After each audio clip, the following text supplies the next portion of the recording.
तो अगला क्वेश्चन ये कह रहा है कि भाई चलो ठीक है भाई, 11 से 18 साल किसका होता है? एडोलसेंस का होता है।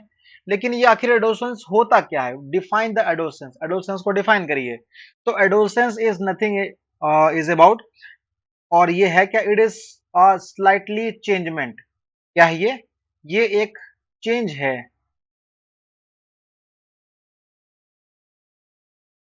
चेंजमेंट इन बॉडी, ठीक है ना, आइदर बॉयज और मेल, चाहे लड़का हो या लड़की हो, बॉयज और गर्ल्स, क्या होता है उनकी बॉडी में थोड़ा सा चेंजमेंट आता है, स्लाइटली चेंजमेंट आता है, ठीक है ना। और जिसकी वजह से क्या होता है? रिप्रोडक्टिव चेंजेस होते हैं। क्या होते हैं? रिप्रोडक्टिव चेंजेस भी होते हैं, जिसको हम लोग कह सकते हैं रिप्रोडक्टिव मैच्योरिटी कहते हैं। क्या कह सकते हैं? रिप्रोडक्टिव मेच्योरिटी कैसे हैं, कह सकते हैं, ठीक है।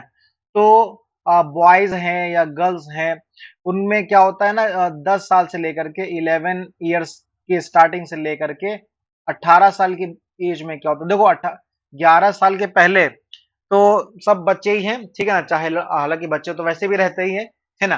तो बच्चे हैं, लेकिन क्या होता है ना, 11 साल की उम्र से फिर क्या होता है, बॉयज और गर्ल्स में की बॉडी में ना थोड़ा सा चेंजमेंट स्टार्ट होता है, ठीक है ना। जिसको हम लोग क्या कह सकते हैं? इस चेंजमेंट को हम लोग कह सकते हैं SSC, सेकेंडरी सेक्सुअल कैरेक्टर, ठीक है ना। तो ये सेकेंडरी सेक्सुअल कैरेक्टर स्टार्ट होते हैं 11 साल से लेकर के, और कब तक चलते हैं? 18 साल तक चलते हैं। तो इसी बीच का ये जो टाइम पीरियड है, इसी को क्या कहते हैं? एडोलसेंस कहते हैं इसी को। इसमें क्या होता है? बॉडी में चेंजमेंट आता है, जिस चेंजमेंट को हम लोग सेकेंडरी सेक्सुअल कैरेक्टर कहते हैं।